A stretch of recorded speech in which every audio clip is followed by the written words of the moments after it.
ஏய்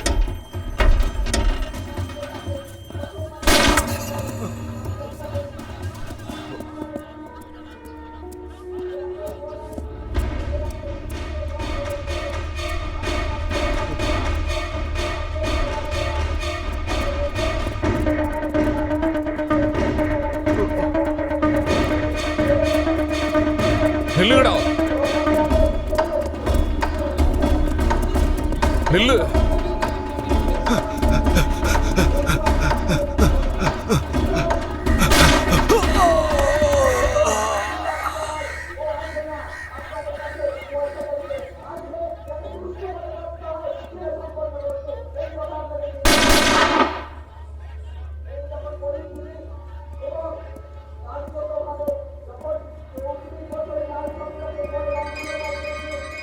வர வர நீ ரொம்ப பிரச்சனை பண்ணிட்டு இருக்க. உன்னால நிறைய பேருக்கு ரொம்ப தொந்தரவா இருக்கு.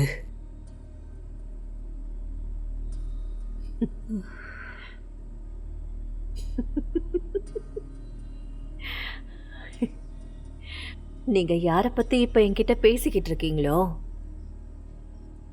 அதுல நேபாளுங்கிறவன் மனுஷனே கிடையாது. அவன் ஒரு பொறுக்கி. அவன் யாருன்னு உனக்கு தெரியுமா? அவன் வளர்றதுக்கு நான் தான் முக்கிய காரணம். இங்க பாரு, அவன் எனக்காக பழம் ஸ்வீட் எல்லாம் கொண்டு வந்திருக்கான். அவன்தான் மனுஷன். இந்த மருந்தெல்லாம் அவன்தான் கொண்டு வந்தான். டாக்டருக்கு அவன்தான் ஃபீஸ் கொடுக்குறான். ஆனா அதுக்காக நான் ஒன்றும் அவன் வீட்டு வேலைக்காரி இல்லை. இதெல்லாம் அவன் எனக்கு குரு காணிக்கையா கொடுத்துருக்கான். அப்பனா அதை வாங்க உங்களுக்கு வெக்கமா இருக்கு, ஆனாலும் வாங்குறீங்க. ஏய், என் முன்னாடி இந்த மாதிரி அதிகமா பேசாதேன்னு. என் முன்னாடி யாரும் இப்படி பேசுனதே கிடையாது. எல்லாரும் என்னை பார்த்தா பயப்படுவாங்க. சித்தார்த் ராய் கூட என்னை பார்த்தா பயப்படுவான். அப்பெல்லாம் இந்த சிபிஎம்லாம் எதுவுமே கிடையாது தெரியுமா? அது போகட்டும், நீ ஏன் நேபாள ஒழிச்சு கட்டணும் துடிக்கிற?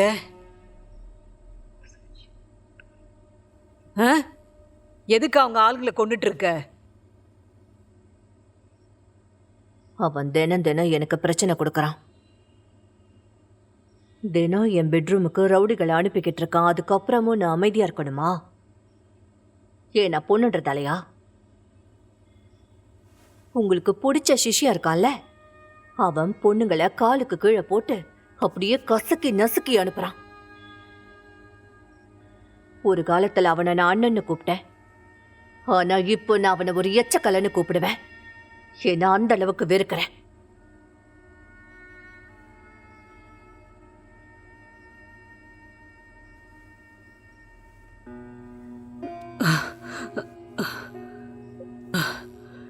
இவ்வளவு நாள் நீ எங்க போயிருந்தம்மா?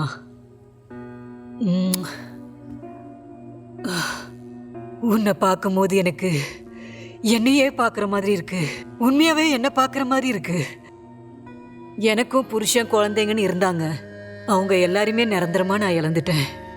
அப்புறம்தான் இப்படி நான் மாறினேன்.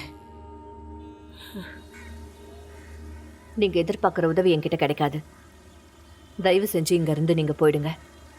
அவங்க கிட்ட உதவி எதிர்பார்க்கல, கொஞ்சம் ஒத்துழைப்பு கொடுங்க, அவ்வளவுதான்.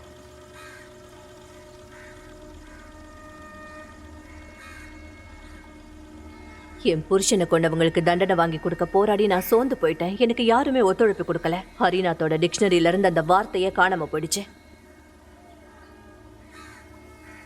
அப்பவே அந்த ஆளை நான் வெறுக்க ஆரம்பிச்சிட்டேன். போலீஸ் ஏன் எதுவும் தெரியாத மாதிரி நடிக்கிறாங்க? அரசியல்வாதிங்க ஏதாவது பண்ணிடுவாங்கன்னு பயமா? ஆனா இன்னைக்கு பார்ட்டியோட 2 ஒர்க்கர் செத்ததுக்கு அப்புறம் பார்ட்டி ஆளுங்க திடீர்னு கண்ணை முடிச்சுக்கிட்டாங்களா? உங்களுக்கு எல்லாமே புரியுது, புதுசா ஏதாவது தான் சொல்லுங்க.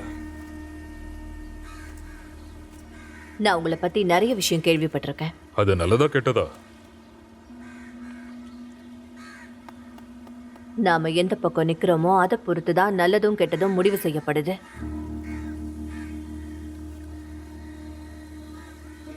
என்கவுண்டர்ல ஆளுங்களை போடுறது உங்களுக்கு ரொம்ப பிடிச்சு போச்சு. அதை வழக்கமாவே மாத்திக்கிட்டீங்க. எதுக்கு என்ன பார்க்க வந்தீங்க? என்ன சுட்டு கொண்டுட்டு போயிட்டே இருக்கலாம். யாரும் உங்களை கேள்வி கேட்க மாட்டாங்க. தேவையில்லாம நிறைய பேரை கொல்றதை விட அவங்க தலைவரை கைக்குள்ள போட்டு வச்சுக்கிட்டா ரொம்ப நல்லா இருக்கும்னு நினைக்கிறேன். நீங்க போலீஸ் ஆகிறதுக்கு பதிலா காலேஜ் லெக்சரர் ஆயிருக்கலாம்.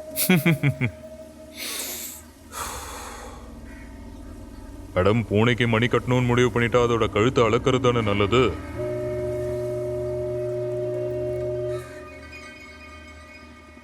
என்கிட்ட நீங்க என்ன எதிர்பார்க்கறீங்க? நான் இல்ல, அரசாங்கம் எதிர்பார்க்குது.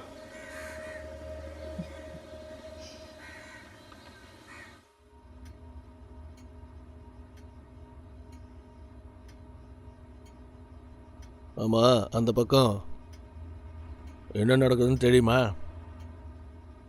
சிஎம்ஐ பொறுத்த வரைக்கும் லா அண்ட் ஆர்டர் கண்ட்ரோலில் இருக்கணும்னு நினைக்கிறாரு.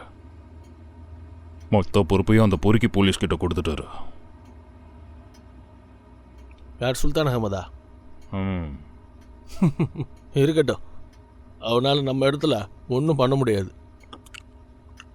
அவனை சாதாரணமெல்லாம் எடுத்துக்காத. அவன் கன் எடுத்துட்டான்னு வை, அவன் குறி தப்பவே தப்பாது. இந்த விஷயத்த கொஞ்சம் உன் ஆளுகளை சீரியஸாக எடுத்துக்க சொல்லு. அவங்கள கொஞ்ச நாள் மறைவாக இருக்க சொல்லு. இதை நீ ஏன் சீரியஸாக எடுத்துக்கிற? ஜனங்க என்ன வேணாலும் பண்ணுவாங்க, நான் சும்மா உட்காந்துட்டு வேடிக்கை பார்க்கணுமா? யாரு கேட்டு கவர்மெண்ட் ஆஃபீஸரை கொன்ன? உன் ஆளுகளை கொஞ்சம் அடிக்க வைக்க முடியாதா? என்கிட்ட இந்த மாதிரி கத்தாதண்ணே. அப்புறம் பார்ட்டிக்கு ஃபண்ட்ஸ் எங்கேருந்து வருதுன்றதை மறந்துடாத.